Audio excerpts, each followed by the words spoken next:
여러분 도대체 복음이 뭡니까? 특히 마가복음은요. 1장 1절부터 복음이라는 단어가 들어가 있어요. 누가복음에 다른 데 보면은요. 복음이란 말이 많이 안 나와요. 오히려. 근데 마가복음은 1장에서만 복음이라는 단어가 3번인가 나옵니다. 근데 복음.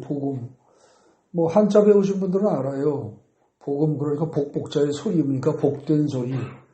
대충 짐작해서 그냥 좋은 소식인가 보다 그럽니다. 근데 이거 한자 모르는 세대는요. 마가복음을 멸치볶음 정도로 생각하는 경향이 있어요. 그렇게 실제로 마가복음 쓰라고 그러면요. 쌍기역자 쓰는 사람들도 제가 실제로 봤어요. 이 복음이 도대체 뭐냐. 이게 영어로 번역하면 굿뉴스입니다. 좋은 소식이에요. 근데 여러분들이 실제로 마가복음 1장을 읽어봐도 굿뉴스가 보여요? 좋은 소식이 보입니까? 이게 잘 안 보여요. 이게. 저 역시 이 마가복음을 하나님이 그야말로 깨닫고 이해해 주시기 전까지 마가복음 1장을 수없이 읽어봤어요. 근데 복음이 안 보여요, 도대체. 그걸 찾으려고 발버둥을 치고 10번, 20번을 읽고 따져봐도 복음이 뭔지가 안 보이더라고요. 근데 이게 나중에 눈이 열리고 나니까, 이걸 보는 눈이 열리고 나니까 구구절절이 복음이에요, 이게 사실은. 그래서 정말 그런 거 안 그런 거 잘 생각해 봅시다. 그리고 이 어느 성경이든지 1장을 잘 알아야 그 다음을 잘 알 수가 있어요. 그래서 마가복음 1장 반복해서 다시 봅니다. 여러분들 2절부터 5절까지 보십시오. 2절부터 5절까지 이게 뭐라고 되어 있어요?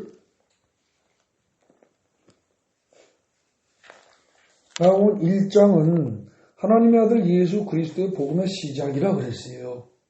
그럼 이게 복음이 시작된대요. 복음이. 굿뉴스가 좋은 소식이 시작된대요. 그런데 2절부터 보면 어떻게 돼요? 선지자 이사야 그래 그러고 어쩌고저쩌고 하고 2절 3절 나오고 기록된 것 같이 이렇게 해서 문장이 어디 끝나요?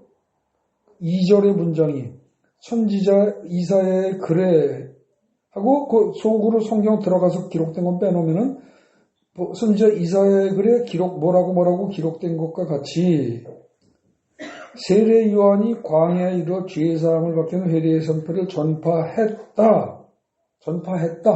일단 거기까지가 끝으로 올 수 있어요. 그죠? 근데 뭐 정확히 더 따지면 다시 더 나가죠. 전파했더니 온 유대 지방과 예루살렘이 다 나와서 자기 죄를 잡고 요단강에서 세례 받더라. 어떻게 보면 거기까지가 큰 문장 하나예요. 근데 잘게 쪼갠다 그러면 4절까지 하나인 셈이고 2절, 3절은요 그냥 선지자 이사야 그래 뭐라고 블라블라블라 요즘의 표현으로 블라블라블라 기록된 것처럼 세례 요한이 광야에 이르러 죄사함을 받기는 회개의 세를 전파했다. 이렇게 가는 거죠. 근데 여러분들 이걸 읽고서 아무런 느낌이 없어요. 우리 한국 사람들은. 이스라엘 사람들은 얼마나 감동이 있는지 모르겠어요. 근데 우리는 거의 감동이 없단 말이죠. 근데 잘 생각해 보십시오. 여러분들 선지자 이사야라는 사람이 이스라엘의 유명한 선지자거든요. 근데 이 사람이 예언한 말이 이게 이루어진대요. 이건 대단한 겁니다. 여러분 한국 사람이 예를 들어서 한국 사람이 전통적으로 아는 예언자들이 있어요.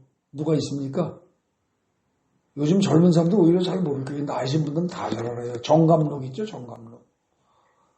뭐 정감록이라든지 이토정이라든지 토정비결에 그 사람들이 말하는 건 다 믿는단 말이죠. 근데 그것이 단순히 뭐 올해 흉년이 좀 들겠다, 풍년이 들겠다 이런 정도의 예언이 아니고요. 놀라운 예언을 했다는 겁니다. 이게 뭐라고 얘기를 했느냐? 하나님의 일꾼을 사자를 구세주 앞에 보낼 테니까 보내는데 그 하나님이 보내는 사자가 구세주 예수의 길을 준비할 것이다. 이거는 보통은 못 알아듣는 말일 수도 있어요. 그런데 이거를 미리 예언했다는 거죠. 근데 그렇게 예언했는데 그게 그대로 이루어졌다는 겁니다. 그래서 세례 요한이라는 사람이 와가지고서 뭐라고 얘기를 했대요. 그러니까 이게 하나님이 미리 예언한 것이 책에 기록되어 있는데 그 그때 당시에 살던 그 시대 그 사람들에게 이 예언이 실현된다. 이거는 놀라운 일이죠. 대단한 일입니다, 이거는. 예. 그래서 이거 자체가 이미 뭐예요? 좋은 소식이에요, 기쁜 소식이에요. 이거 자체가. 거기 제가 요약하고 보세요. 선지자 이사야의 글에 기록된 예언이 요한을 통해서 이루어짐으로써 특히 어떻게 됐다? 단순히 뭐 올해 흉년이다 풍년이다 정도가 아니에요. 죄사함을 받게 하는 방법이 전파됐대요. 여러분들 이제까지 살면서 지은 모든 죄가 완전히 다 없어질 수 있는 그런 방법을 전했다는 거예요. 이건 진짜 대박이죠. 여러분들 지나간 모든 죄가 다 없어진다고 생각해 보세요. 근데 성경에서 말하는 죄는요, 빚이라는 개념이 있어요. 빚진 거. 여러분들 이제까지 살면서 빚을 많건 진 사람들 많거든요. 지금 한국인들의 평균 한 가정당 빚이 꽤 된다고 그러죠. 그게 몽땅 다 탕감된다고 해보세요. 대박이죠. 근데 세상 빚 돈만이 아니라 죄의 빚까지 몽땅 다 없어진다면 이건 정말 신나는 일이에요. 놀라운 일이에요. 이거는. 그러니까 이게 복음이 아닐 수가 없는 거예요. 그래서 그걸 아니까 5절에 보면 어떻게 됩니까? 이 이스라엘 백성들이 5절에 온 유대 지방과 예루살렘 사람이 다 나와서 자기 죄를 자복하고 요단강에서 세례를 받아요. 죄를 다 없애기 위해서. 알아들으니까 그렇게 한다는 거예요. 그렇다면 우리도 지금 만약에 우리에게 이런 기회가 주어진다면 거기 뭐라고 되어 있어요? 온 유대 지방과 예루살렘 사람이 다 나와서 자기 죄를 자복하고 그리고 요단강에서 그에게 세례를 받더라. 이것처럼 우리도 다 그래야 합니다. 근데 이걸 못 알아먹으면 나와요, 안 나와요? 안 나와요. 교회 안 다니는 사람들은 몰라요. 예수가 죄를 사해 준다는 게 그래서 오셨고 죄를 사할 수 있는 길이 열렸다는 게 얼마나 좋은 소식이고 기쁜 소식인지 느낌이 없어요. 몰라요. 근데 교회 안 다니는 사람들은 그렇다고 쳐도 문제는 교회 다니는 사람들도 감각이 별로 없어요. 이건 진짜 심각한 문제입니다. 이게 얼마나 큰 문제고 중요하고 이게 얼마나 좋은 것인지 그거에 대한 감각이 없다는 거죠. 근데 잘 생각해 보십시오. 여러분들 이제까지 살면서 빚진 거 그것만 몽땅 누가 갚아준다고 해도 그거 진짜 대박이죠. 그 은혜 평생 못 잊죠. 그런데 그게 아니고 물질적인 빚은 물론이고 그게 문제가 아니라 그보다 훨씬 더 큰 죄의 빚을 몽땅 다 청산해준다. 이건 대박입니다. 그래서 사실은요 2절부터 5절까지가 이게 그야말로 굿뉴스예요. 이게. 그럼 6절부터는 어떻게 됩니까? 6절부터 봅시다. 요한이 낙타 털옷을 입고 허리에 가죽띠를 띠고 메뚜기와 석청을 먹더라. 요한이 낙타 털옷을 입고 허리에 가죽띠를 띠고 이건 선지자 엘리야를 연상하게 합니다. 엘리야를 이야기할 때 꼭 이 모습이 나와요. 엘리야 그러면 유태인들은 다 알아요. 어떤 선지자인지. 그야말로 자기 3, 4대 할아버지 이름은 몰라도 엘리야 모르는 사람은 없을 겁니다. 근데 이 엘리야처럼 요한이 와가지고서 말을 하는데 거기 6절부터 8절까지 보시면은 그가 전파하여 말하기를 나는 너희들이 나를 엘리야로 보지만 나는 내 뒤에 오실 예수라는 분에 비하면 나는 그야말로 세 발의 피야. 나는 별 볼 일 없는 존재야. 그분이 오시면 어떻게 되느냐? 나는 그분의 신발끈을 묶는 게 아니라 푸는 것도 못해. 여러분들 종이 주인의 신발끈을 묶을 때 그거 잘못 묶으면 호되게 벌받고 당합니다. 그죠? 이쁘게 잘 묶어야죠. 튼튼하게 풀리지 않게. 그죠? 신발끈 묶는 건 어려운 거예요. 근데 푸는 건 쉬워요. 근데 지금 얘는 뭐라고 해요? 요한은 나는 내 뒤에 오시는 예수 그리스도의 신발끈을 풀기도 감당치 못하겠대요. 푸는 건 사실은 쉽잖아요. 그럴 만큼 그분은 높고 대단하신 분이다. 이렇게 얘기를 해요. 그러면서 뭐라고 그래요? 8절에 나는 너희한테 물로 세례를 베푸는데 그분은 성령으로 세례를 베푸실 거야. 그럽니다. 이건 놀라운 얘기입니다. 여러분 오이를 소금물에 절이면 어떻게 돼요? 오이지가 되잖아요. 그죠? 소금물에 절이면 소금물에 들어가서 오이가 들어가서 원래 오이 싱싱하던 오이가 어떻게 보면 죽어버리는 겁니다. 그리고 소금에 절여져서 나오는 오이지예요. 그죠? 근데 물로 침례를 베푼다는 얘기는 물 속에 들어가서 우리의 자아가 죽는다는 것을 말하자면은 그 상징하는 어떤 행위를 하는 거거든요. 우리의 자아가 죽는다. 근데 여러분들 침례 받아보신 분은 알지만 침례 받았을 때 그때 느낌은 굉장히 설명할 수 없이 뭔가 산뜻하고 뭔가 바뀌었다는 느낌이 듭니다. 세례가 아니라 침례를 받아보신 분은 압니다. 물속에 쑥 들어갔다 나오는 거. 그런데 침례를 받고 나서 여러분들의 자아가 진짜 죽던가요? 잘 안 죽어요. 그 순간 그날만 조금 뭔가 마음도 몸도 홀가분하고 뭔가 새 사람이 된 것 같고 그날 하루 이틀 정도 그럴 수 있습니다. 근데 일주일만 지나면 옛날 습관 또 나오고 옛날 성질 또 나오고 옛날 짜증 또 나오고 이렇게 된단 말입니다. 근데 이게요. 물로 침례를 주는 건 그럴 수 있는데 지금 내 뒤에 오실 예수라는 분이 침례를 줄 때 뭘로 준다? 성령으로 준대요. 오이가 소금물 속에 들어갔다 나오면 짠 오이지로 바뀌는 것처럼 여러분 성령 속에 우리가 들어가서 죽었다가 성령으로 완전히 바뀌어서 내 본질이 바뀌어서 새로 살아나게 되면 성령의 사람이 되는 거예요. 성령의 사람이 하나님의 자녀가 되고 하나님의 사람이 되는 거예요. 그렇게 되면 하나님의 사람이 되고 나면 어떻게 돼요? 놀라운 변화가 생기는 거예요. 이거는 요한복음의 2장의 표현에 의하면 물이 포도주로 바뀌는 거예요. 물이. 그리고 일반적인 자연의 과학적인 상식, 생물학적 상식에 의하면 여러분들 애벌레가 기어다니다가 그게 나비로 바뀌는 거예요. 차원이 달라지는 거란 말입니다. 그런 그 성령으로 침례를 받게 되면 사람이 완전히 바뀌어버려요. 완전히 바뀌면 삶의 목표가 같아요? 달라요? 달라져요. 애벌레 시절에는 벌레가 풀만 먹어요. 송충이가 솔잎만 먹어요. 솔잎만 있으면 행복해요. 근데 완전히 사람의 본질이 성령에서 바뀌고 나면 송충이가 나방이 되는 것처럼 날아다니는 존재로 바뀌게 되면 그때는 그 나방이 어때요? 솔잎에 관심이 있어요? 없어요? 없어요. 차원이 달라져요. 여러분들 그냥 세상 사람으로 살 때는요, 오로지 돈에, 권력에, 명예에, 사회적 지위에, 그 밖에 여러 가지 당장 즐겁게 만드는 것들, 내 입과 내 감각을 즐겁게 만드는 것들에 빠지게 돼 있어요. 근데 영적으로 거듭난 사람은요, 송충이가 나방이 된 것처럼, 풀벌레가 잠자리가 되고 나비가 된 것처럼 차원이 달라져요. 먹는 게 달라지고 좋아하는 게 달라지고 관심이 달라지게 돼 있어요.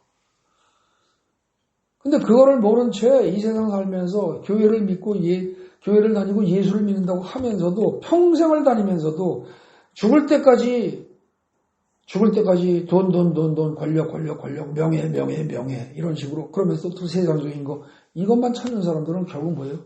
죽을 때까지 풀벌레였었지 기어다니는 애벌레였지 날개단 나비로 변하지 않는 존재하고 똑같은 거예요. 애석한 거죠. 근데 지금 세례 요한은 와서 예수께서 어떻게 한다? 너희가 잘나서 혹은 너희가 잘해서 너희가 노력해서 성령으로 거듭난 사람이 되는 게 아니라 성령이 강권적으로 하신다는 거예요. 그러니까 이건 진짜 대박이죠. 헐 대박 이렇게 되는 거예요. 진짜 굿뉴스예요.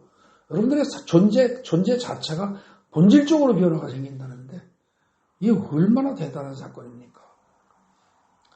그래서 사실은요 6절부터 8절까지 성령으로 침례를 받으면 원래 죄인이던 우리가 성령의 사람 하나님의 자녀로 거듭난다는 뜻이니 이게 얼마나 놀랍고도 기쁜 소식입니까? 이게 6절부터 8절까지도 복음이에요.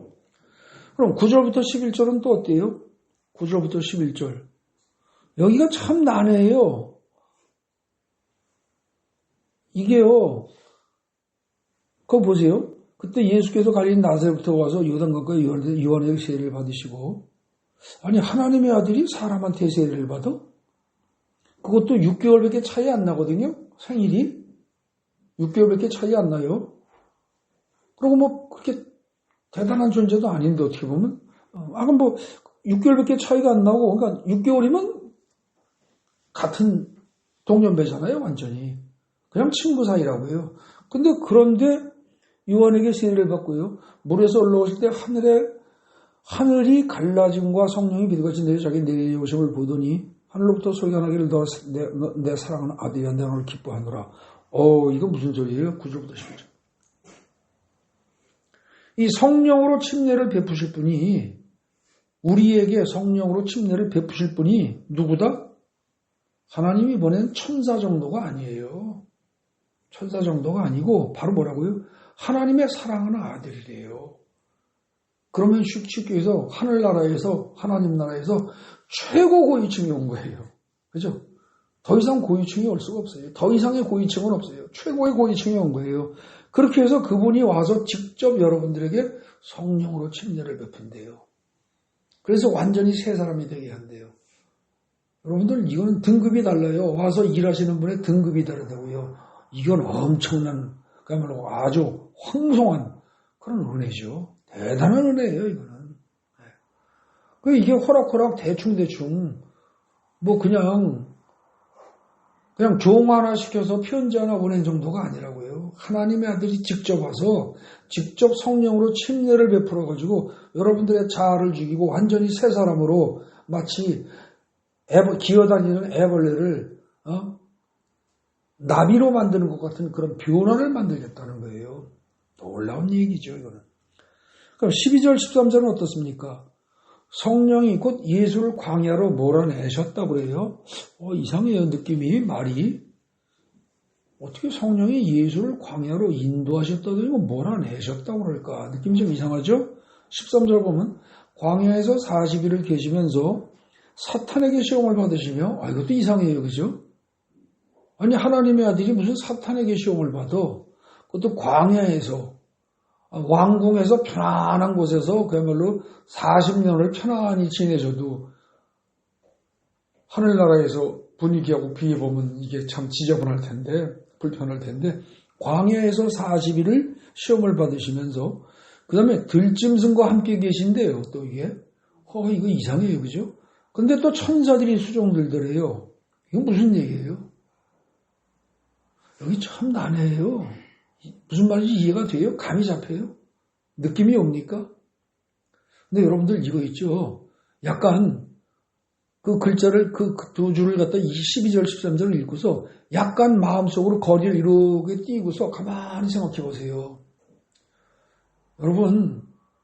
여러분들의 인생이 태어나고 싶어서 태어났고 오고 싶은 택하고 싶은 부모 밑에서 택하고 부모 택하고 태어나고 싶은 환경에서 택하고 여러분들이 선택했어요? 아니에요. 여러분들 의지되는 거 없어요. 어찌 보면요. 성령이 예수를 광야로 몰아내신 것처럼 우리는 인생들은 이 세상에 어찌 보면 몰아내진 존재들이에요. 어떻게 보면. 그죠? 그리고 이 세상 살면서 어때요? 예수께서 광야에서 40일을 계셨다고 하는데 여러분 인생살이가 광야 생활 아닙니까? 인생이 그렇게 항상 행복하고 기쁘고 즐겁고 유쾌하고 모든 것이 좋던가요? 아니에요. 여러분들 자식 키워보신 분들 알잖아요. 조그만 애들 한 서너 살까지 즐거워요. 그죠? 한 4살, 5살만 되면 이제 유치원 가기 시작하면 어떻게 됩니까? 엄마하고 안 떨어지고 싶어요, 애들은. 근데 보내야 돼요. 가야 돼요. 거기 가면 또 어떻게 돼요? 아주 어렸을 땐 사이좋게 놀아요. 조금만 지나면 어떻게 됩니까? 경쟁이 시작돼요. 그죠? 옆집 애가 영어로다가 뭘 하고, 영어로다 1, 2, 3 하고 막 하고 영어로 막 문장을 말하는데, 우리 애만 못하면 견딜 수가 없으니까 치열한 경쟁이 유치원에서부터 시작이 되게 된단 말입니다. 그렇게 해서 초등학교 들어가면은요, 이제 난리예요. 그죠? 그 시종 경쟁입니다. 하고 싶지 않은 공부를 강제로 억지로 해야 되고, 경쟁 속에서 치열하게 싸우면서, 거기서 잘하는 놈은 어깨에 힘들어가고, 조금 못하면 패배자가 돼가지고, 열등감 패배의식에 찌들어 살아야 돼요. 그죠? 그걸 갖다가 어떻게 됩니까? 최소한 초등학교 6년, 중고등학교 6년, 12년을 겪어요. 여러분 12년 동안을 무엇인가 눌려보십시오. 그 사람 어떻게 되나. 그렇게 하고서 대학이라고 들어가면 어떻게 돼요? 잠시 인생에서 제일 잠시 반짝하고 좋을 수 있는 기간이 그때입니다. 졸업대 가까워지면 취직해야죠. 먹고 살아야죠. 고민 생기죠. 그죠?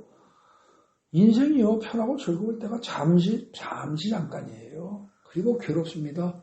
결혼하고 나면 좀 낫습니까? 여러분 결혼 전에는 내 부모 생일 몰라도 욕 덜 먹어요. 그죠? 내 생일도 모르고 넘어갈 수도 있고 내 부모님 생일 모르고 넘어갈 수도 있어요. 근데 결혼한 다음에 부부가 함께 살면서 어른들 생일을 모르고 그냥 다 넘어간다? 욕 먹게 돼 있어요. 신경 쓸 게 곱빼기고 잘해야 될 게 수도 없이 많고 쉬운 게 아니에요. 공짜 없어요. 그렇게 하고서 또 이제 뭐 어떻게 하다 보면 이제 돈 벌어서 집 하나 살려고 애를 쓰고, 조그만 차, 조금 큰 차로 바꾸고 싶어서 애를 쓰고, 이러고 하면서 하다 보면은 인생 속절없이 늙어가요. 병 생기고. 인생살이가 사실 뭐예요? 광야에서 40일 계시면서 사탄에게 시험을 받으면서, 여러분, 우리 인생살이가 사탄에게 시험 수없이 받지 않습니까? 야, 이렇게 해봐. 사기 좀 쳐봐. 조금 바가지 좀 씌워봐. 그리고 너 얼마나, 야, 어떻게 맨날 가정에서 부부만 사냐. 바람 좀 펴봐. 별생각 다 들지 않아요? 수없는 시련이, 이 시험이 계속 옵니다. 시련이 그냥 계속 되는 중에 시험도 계속 와요. 유혹도 계속 와요. 이게 인생이에요. 그래서 거의 여러분들 인생 사는 게 들짐승하고 같이 사는 거하고 다를 바 없어요. 그런데 또 잘 생각해 보십시오. 아는 사람들은 압니다. 믿음 있는 사람들은 압니다. 내 인생이 겉으로 보기엔 들짐승과 같이 사는 것처럼 위태한 속에서 많은 시련과 시험 속에서 유혹 속에서 시험을 받으면서 살지만 천사들이 또 수종입니다. 이게요. 거기 12절 13절은 굉장히 짧게 써놨어요. 그런데 이거는 결국 무슨 얘기예요?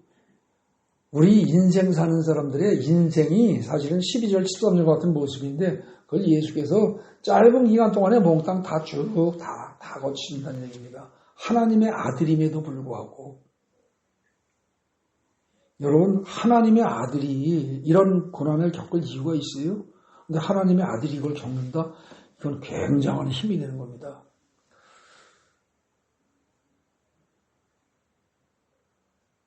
옛날에 그 왕이나 장군이 전쟁터에 나가서 전투를 할 때 최전방에 나가서 선두에 나가서 화살이 빗발치는데 그걸 뚫고 나간다. 그럼 그 뒤에 졸개들은 일반 병사들은 힘이 나게 돼 있습니다. 그죠? 왕이나 장군은 뒤에 있으면서 너희들 앞으로 가. 이것만 시키면 힘이 안 납니다. 근데 왕이나 장군이 직접 선두에 서서 앞서 나가면서 지휘를 한다면 굉장히 힘이 나겠죠. 마찬가지입니다.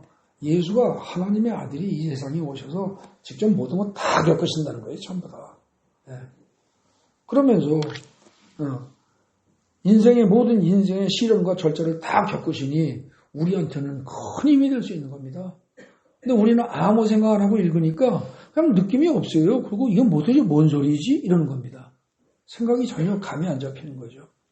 그 다음 14절 보겠습니다. 14절 요한이 잡힌 후에 예수께서 갈릴리에 오셔서 하나님의 복음을 전파하여 이르시되 때가 찼고 하나님의 나라가 가까이 왔으니 회개하고 복음을 믿으라 하시더라. 14절 요한이 잡힌 후에 갈릴리에 오셔서 하나님의 복음을 전파하여 이르시되 뭐 이렇게 나와요. 여러분 예수께서 어디로 갔다고요? 갈릴리로요.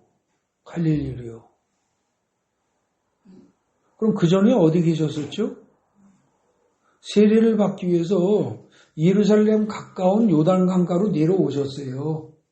거기까지 내려왔다가 세례 끝나고 나서 요한으로부터 침례를 받고 난 다음에 다시 갈릴리로 가셨단 말입니다. 그럼 저 북쪽의 변방 지방이에요. 아주 보잘것없는 시골 동네예요. 쉬운 말로 후진 동네입니다. 후진 동네. 서울 사는 게 아니라 뭐라고 그래야 돼? 우리 대한민국으로 하면 강원도 산골짜기에 보잘것없는 동네라든지 저기 전라도 저기 아주 제일 남쪽에 옛날 거의 유배지나 다름없는 그런 정도 동네에 가셨다는 거예요. 그리고 거기서부터 복음을 전파했대요. 여러분, 이거 우습게 넘길 일 아닙니다. 잘 생각해 보십시오. 만약에 예수께서 이 세상에 오셔서 특권층이라든지 VIP, 흔히 말하는 금수저, 그런 사람들에게만 복음을 전하셨다면 여러분이나 저 같은 사람이 복음을 들을 기회가 있을까요? 없다고 봐야 돼요. 진짜 없다고 봐야 됩니다. 특권층, 고위층, 그야말로 금수저, VIP 정도 아니고 아주 그야말로 VVVIP, 뭐 이런 사람들만 상대로 복음을 전했다. 그러면 대부분의 사람들은 복음을 들을 가능성도 없고 구원을 받을 가능성도 없어요. 근데 예수께서 어디를 먼저 가요? 갈릴리로 가요. 여기는 완전히 변방입니다. 유대 지방 사람들이 보기에, 특히 예루살렘 사람들이 보기에 이건 완전히 뭐라 그래요? 글쎄, 우리 식으로 말하면 얼마나 될까? 저기 전라도 무안군에 멀리 떨어진 어떤 섬 하나 정도? 거의 그런 느낌으로 보셔도 틀리지 않을 겁니다. 예? 강원도에 아주 그야말로 황폐하고, 그야말로 뭐 먹고 살기 어려운 그런 동네. 뭐 그 정도로 생각하셔도 틀리지 않아요. 근데 거기서부터 복음을 전하셨대요. 이거 감사할 일이죠. 진짜 감사할 일이에요. 굿뉴스예요. 예수께서 잘나고 훌륭하고 뭐 돈 많고 많이 배우고 이쁘게 생기고 잘생기고 그런 사람만 찾는 게 아니고 그런 거 다 무시하고 가난하고 어렵고 힘들고 쉬운 말로 보잘것없는 사람들, 밑바닥 인생들부터 예수께서 구원하시기로 했다는 것은 굉장히 감사할 일입니다. 이것도 진짜 기쁘고 좋은 소식이에요. 15절 보십시다. 이르시되 때가 찼고 하나님의 나라가 가까이 왔으니 회개하고 복음을 믿으라 하시더라. 여러분들 나이 드신 분들은 압니다. 옛날에 시골 마을에 살 때 가끔 가다가 동네에 혹은 읍내에 서커스 다녀오는 수가 있죠. 네? 시골 동네에는 서커스 단 안 옵니다. 그죠? 완전 시골 동네는 조금해서 사람이 있어야죠. 그러니까 읍내 정도 돼야 서커스 단이 옵니다. 근데 그렇게 되면은 그 일대에서 소문이 쫙 나죠. 언제쯤 서커스 단이 온다. 그러면 애들도 마음이 들뜹니다. 그거 보고 싶어서. 그죠?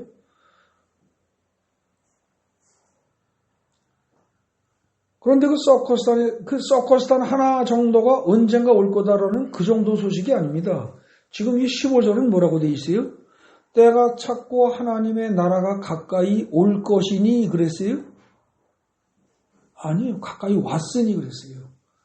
이게 정확하게 말하면 완료 시제입니다. 완료 시제라는 건 뭐냐면 이미 이루어져서 현재 그 상태에 있다 이거예요.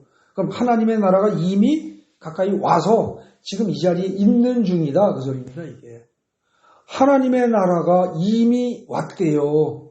가까이 왔대요. 가까이. 여러분들 가까이 왔대요. 그래서 이미 와서 대기하고 있대요. 이거는 놀라운 일이죠. 제가 어렸을 때 서커스단 소식을 들은 적이 있는데 어디 올 거다 하는 거하고요. 이미 와 있대더라 하는 거하고 들을 때 어린 마음의 느낌이 다릅니다. 이미 와 있다 그러면 괜히 쿵작쿵작하고 뭔가 그 재미날 것 같은 신날 것 같은 그게 연상이 되면서 가고 싶은 거예요. 근데 이미 아직 안 오고 온대더라. 이거하고 이미 왔다가 전혀 다르다니까요. 근데 서커스단 하나 정도가 아니에요. 하나님의 나라가 이미 왔대요. 이거 진짜 대박이죠.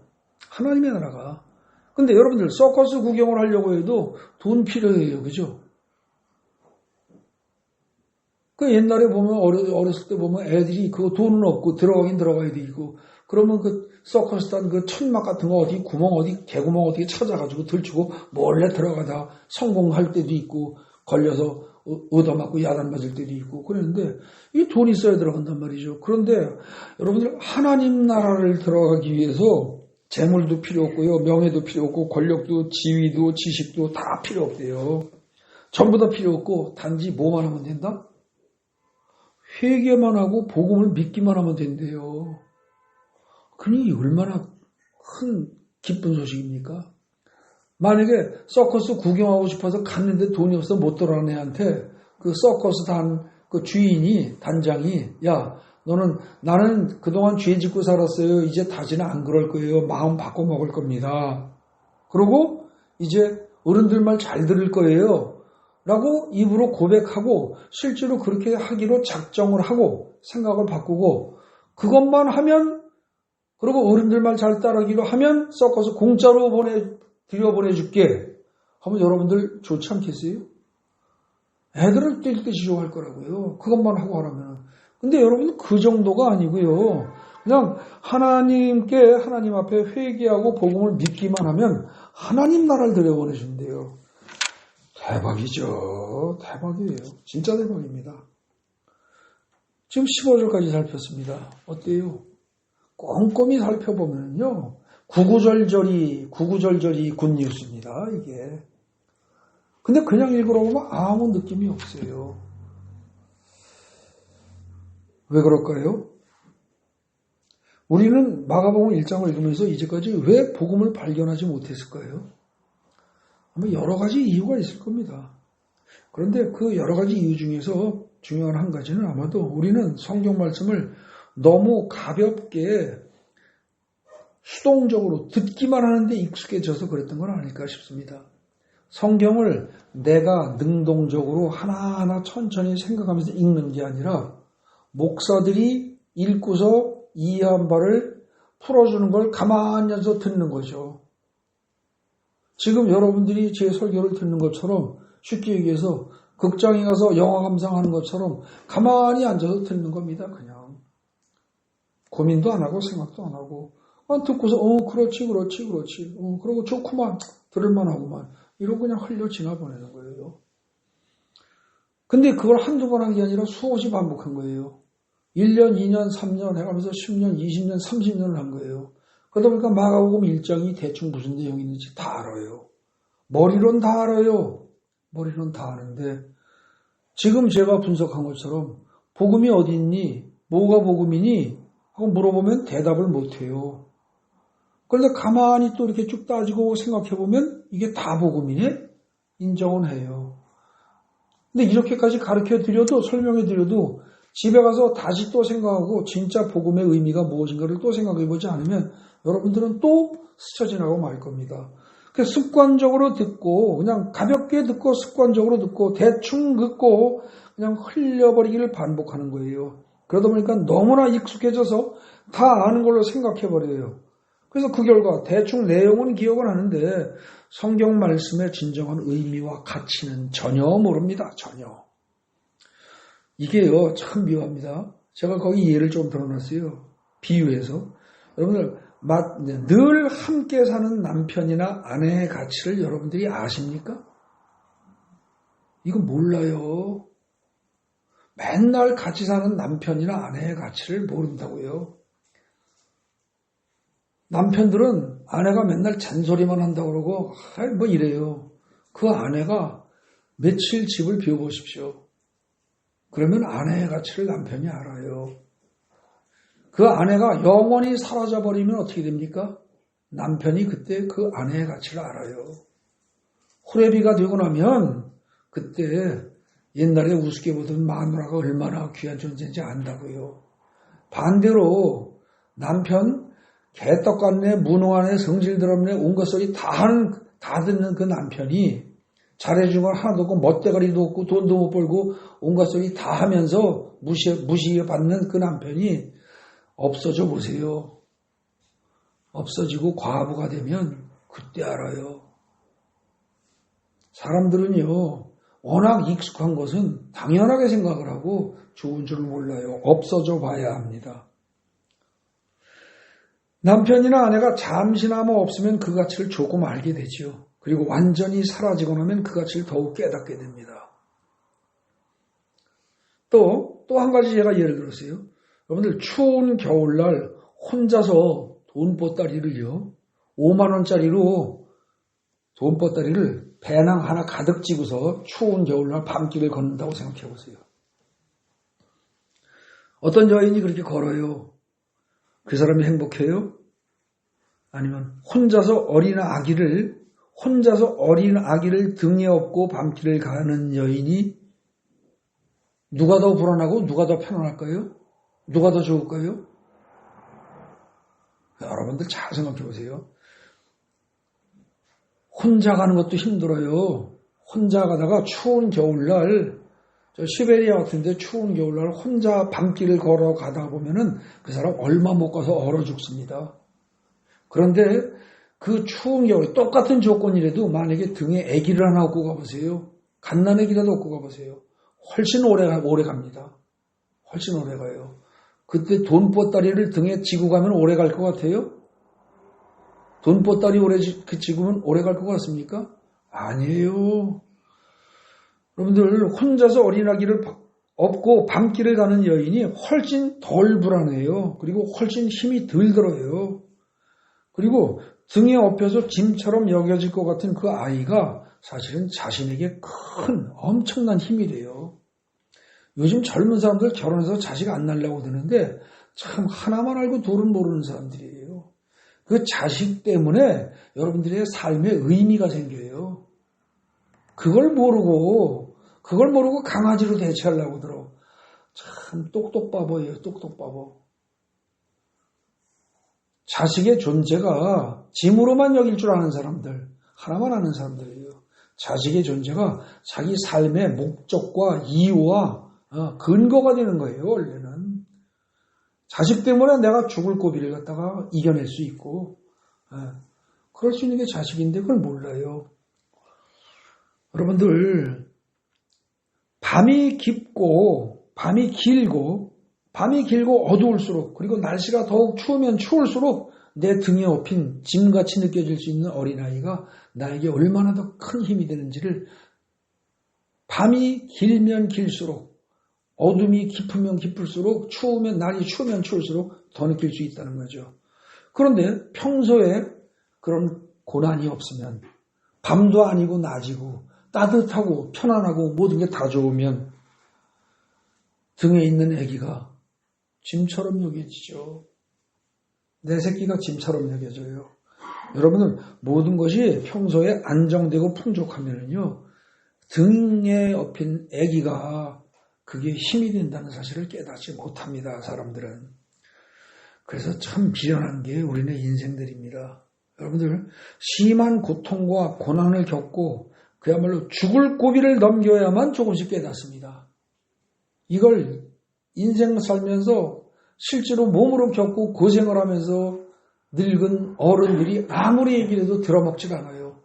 그리고 고집 팍팍 부리고 지잘났다고 계속 버티면서 결국은 지가 죽을 고생을 하고 목숨이 깜빡깜빡하고 그거 지날 때까지 모르고 있다가 나중에 진짜 자기 인생 망치고 자식 인생까지 망치고 나서야 그때 정신을 차립니다. 참 안타까운 거예요. 그런데 예수께서는 그런 인생들을 건지기 위해서 오셨대요. 그러면 정말 대박입니다. 여러분들의 인생살이에서 힘든 모든 문제를 건지기 위해서 오셨대요. 얼마나 고마운 일이에요. 빈말이라도 고맙겠네. 그죠? 빈말이라도. 주보 요약한 거 8번 보십시오. 마가복음 1장을 아무리 읽어도 복음이 무엇인지를 깨닫지 못하는 미련한 인생을 벗어나야 됩니다. 그러려면 어떻게 해야 돼요? 여러분 성경 많이 읽는다고 되는 거 아닙니다. 하나님의 말씀을 제대로 읽어야 합니다. 그리고 제대로 깨달아야 합니다. 그때 제대로 읽고 제대로 깨닫는다는 말이 무슨 뜻이에요? 바꿔서 얘기하면 내 멋대로 해석하고 내 멋대로 이해하면 안 돼요. 근데 참 요즘에 보면 성경을 다 내 멋대로 이해하고요. 내 멋대로 해석하고요. 다 이 짓이에요. 말은요. 말한 사람의 취지를 알아들어야 말을 이해한 거죠. 지 혼자서 상상력을 펴서 지 멋대로 이해한 거는 말을 제대로 이해한 게 아니에요. 여러분 성경을 읽을 때요. 성경을 하나님의 얼굴처럼 생각하셔야 돼요. 그래서 성경을 읽으면서 하나님의 얼굴처럼 생각을 하고 말씀하시는 하나님의 심정을 잘 헤아리면서 천천히 읽어야 합니다. 노아 용수 때 노아가 여호와의 눈에서 자비를 발견했다고 그랬어요. 창세기 6장 8절 은혜를 입었더라 이렇게 번역된 건데 그걸 직역을 하면 여호와의 눈에서 자비를 발견하였더라 이렇게 된 거거든요. 노아가 여호와의 눈에서 자비를 발견했어요. 근데 그때 여호와 하나님은 어떤 상황이었어요? 홍수 심판을 내리려고 작정을 하면서 괴로워서 눈이 이글이글 타고 괴롭고 고통스러운 그런 눈이었어요. 근데 그 눈을 잘 들여다봤더니 노아는 그 속에 사랑이 있고 자비가 있다는 거죠. 여러분, 하나님이 겉보기엔 분노에 가득 차고 실망과 좌절, 고통에 가득 찬 눈빛을 하고 있지만 잘 들여다보면 그 속에서 자비를 찾을 수 있었다. 하는 노아처럼 여러분 성경을 읽으면서 깊숙이 하나님의 심정을 파악을 해야 된단 말입니다. 그래서 어떻게 되느냐? 성경을 통해서 하나님의 자비와 사랑은 물론이고 하나님이 진짜 뭘 원하시는지 하나님의 꿈과 소망을 찾아내야 돼요. 더 나아가서 어떻게 돼요? 하나님의 고통과 슬픔까지도 성경을 통해서 발견할 수 있어야 돼요. 그런데 그거는 꿈도 못 꾸는 거예요. 근데 실제로 여러분들 어떻습니까? 주님 사랑해요. 노래 많이 부르잖아요. 하나님 주님 사랑합니다. 뭐 주님 사랑해요. 많이 해요. 근데 실제로 여러분들 사랑하는 연인들 사이라면 어떻게 돼요? 상대편의 눈동자를 그냥 들여다보는 것으로 행복해요. 그리고 그 눈동자 들여다보고 목소리만 들어도 그 사랑하는 상대편의 마음이 어떤지를 다 읽을 수가 있어요. 알 수가 있어요. 그죠? 우리가 진정으로 하나님을 사랑한다면 그리고 우리가 여러 해 동안 교회를 다녔다면 뭐 한두 해 다닌 사람이 잘못하는 건 이해가 가요. 근데 적어도 5년, 10년을 다니고 10년을 넘어 다닌 사람이라면 적어도 어떻게 돼요? 하나님에 대한 믿음은 물론이요. 하나님의 꿈과 하나님의 소망 그리고 고통과 슬픔까지는 나눌 수 있어야 됩니다. 여러분들 강아지 왜 좋아해요? 강아지가요 의외로 눈치가 꽤 빨라요. 그죠? 그 주인하고 공감을 해요. 그렇기 때문에 좋아하는 거예요. 여러분들 애 키워보십시오. 5살, 서너 살만 돼도요. 엄마, 아빠가, 할아버지, 할머니가 지금 기분이 좋은지 나쁜지 알아요.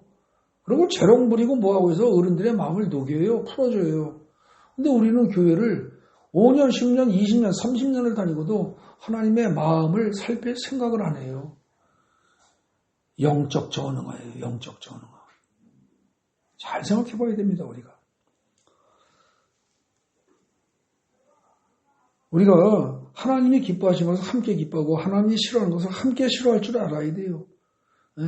노아의 홍수 사건 직전에 하나님의 심정이 얼마나 고통스러웠을지 그것뿐만 아니라 오늘날에도 하나님의 심정이 노아의 홍수 때의 심정과 똑같이 괴로워하신다는 사실을 분명히 깨달아야 돼요.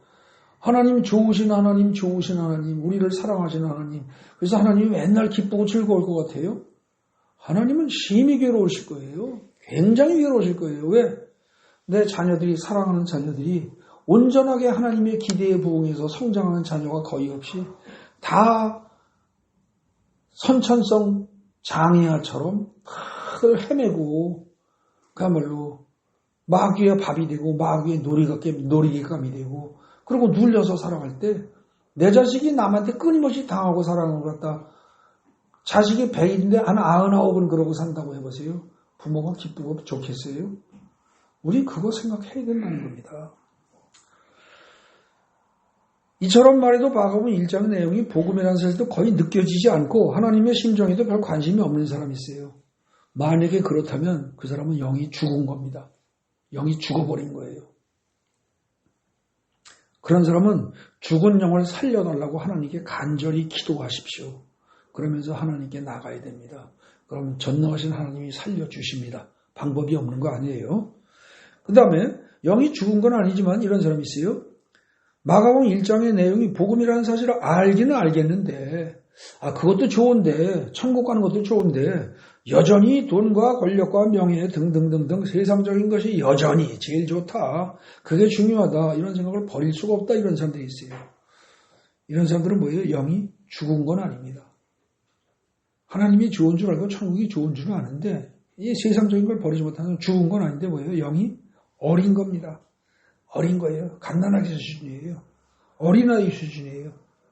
아까도 제가 들었던 얘기처럼 송충이는 솔잎만 있으면 행복해요. 그죠? 송충이는 세상의 모든 존재가 다 솔잎이면 얼마나 행복하다고 생각하겠어요. 또 어린아이는 온 세상이 과자와 사탕, 초콜릿으로 다 만들어져 있다면 이 세상이 천국이라고 생각할 거라고요. 근데 송충이가 나방이 되면, 기어다니는 벌레가 나비가 되면 솔잎이라든지 떡갈나무 잎 이런 거에 연연하지 않아요. 어린아이가 어른이 되면 과자와 사탕, 초콜릿으로 만들어진 세상을 천국이라고 생각하지 않아요. 영적으로 성장하게 되면 달리 보여요.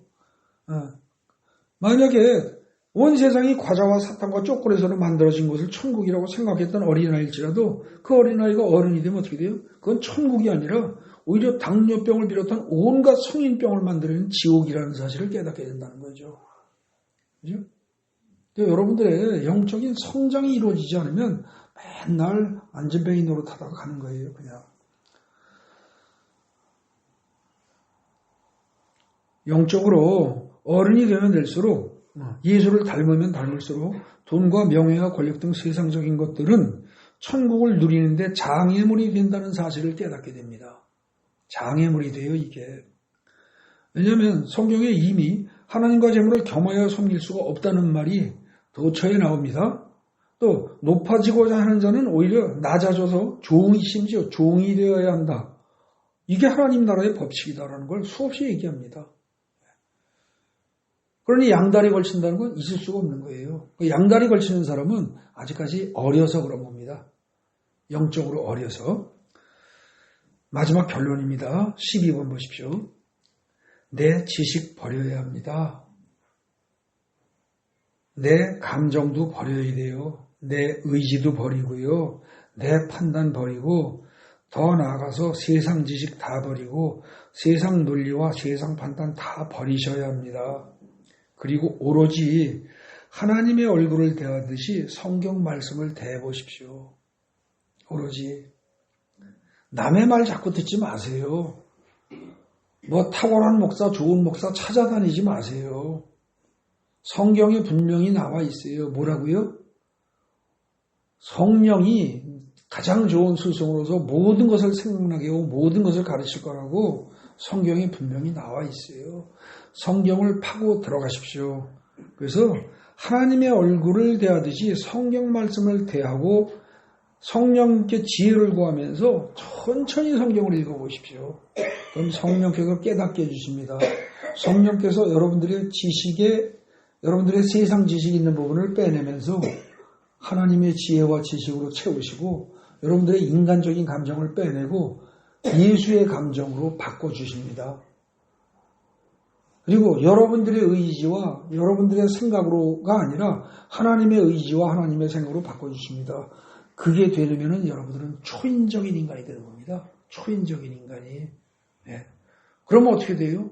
하나님의 마음으로 세상 사람들을 바라보고 하나님의 마음으로 세상 사람들을 대하는 거예요. 그리고 하나님의 권능으로 세상 사람을 대하는 거예요. 목사만 그런 거 아니에요. 여러분들 다 되는 거예요. 그래서 그 결과 어떻게 돼요? 믿는 자들에게는 이런 표적이 따르니 저희가 내 이름으로 귀신을 쫓아내고 새방언을 말하고 뱀을 집어올리고 무슨 독을 마실지라도 해를 입지 않고 병든 자에게 손 얹으면 나으리라 하신 그 말씀이 응하여 이루어진다는 거죠. 여러분들 절대로 습관적으로 성경을 읽거나 혹은 의무적으로 성경을 읽거나 바리새인이 기도하듯이 남에게 보이려는 마음을 가지고 성경을 읽어서는 안 됩니다. 시간 낭비예요. 그냥 그럴 땐 주무세요. 그냥 푹 자요 차라리. 그러지 말고 어떻게 돼요? 사랑하는 사람의 눈동자를 천천히 들여다보듯이 혹은 어린아이의 깨끗한 눈동자를 천천히 들여다보듯이 오직 한 구절 혹은 한 단어만이라도 천천히 생각하면서 깊이 들여다봐야 됩니다. 성경을 읽는 방법 얘기하는 겁니다. 지금. 그렇게 읽는다면 마가복음 1장의 15절까지 내용이 이게 한 절 한 절이 구구절절이 다 복음이라는 느낌이 옵니다. 그리고 그냥 여러분들의 머리로만 깨달으라고 들지 마시고 성령님께 기도하면서 지혜를 구하면서 성령님께 구하면서 그러면서 읽으면 여러분들이 생각할 수 없는 수준으로 뭔가 감동을 주십니다. 머리로만 하는 게 아니라 마음으로 옵니다. 가슴으로 온단 말입니다. 그 감동을 가지고 여러분들이 살아갈 때 그리고 그 감동을 가진 상태에서 여러분들이 남을 위해서 기도를 할 때 상대편의 병이 떠나갑니다. 기적이 일어납니다. 가능해지는 거예요. 누구나 다 가능합니다. 예. 교회를 몇 년 이상 다닌 사람만이 가능하다라고 성경에 안 돼 있습니다. 뭐라고 돼 있어요? 믿는 자들에게는 이런 표적이 따른다고 돼 있어요. 교회에 처음 나온 사람도 가능하고요. 교회를 나오려고 마음만 먹은 사람도 가능합니다. 온전히 믿기만 한다면. 그런데 내 생각, 내 지식, 내 판단, 내 감정, 내 의지 요거 가지고 목에다 힘주면서 까불딱까불딱 하는 순간 모든 사람들이 다 좌절하고 실패하는 거죠. 직분이 목사라 할지라도 안 되는 겁니다. 맨 끝에 보십시오. 하나님의 속마음을 알고자 하는 간절한 마음으로 성경을 천천히 읽으십시오. 그러면 복음이 보일 겁니다. 그리고 최종적으로 어떻게 돼요? 모든 성경이 모두 다 하나같이 다 복음이라는 사실이 눈에 보이게 될 겁니다. 오늘 마가복음 1장 15절까지를 살피면서 사실은 보는 눈이 없어서 못 볼 뿐이지 성경 말씀이 하나하나가 다 복음이라는 사실을 말씀드렸습니다. 지식으로 끝나지 마시고 집에 가서 다시 한번 천천히 성경을 읽어보십시오. 그래서 제가 말하지 않은 그러나 여러분들이 스스로 깨닫는 그 무엇인가가 꼭 있게 되기를 간절히 바랍니다.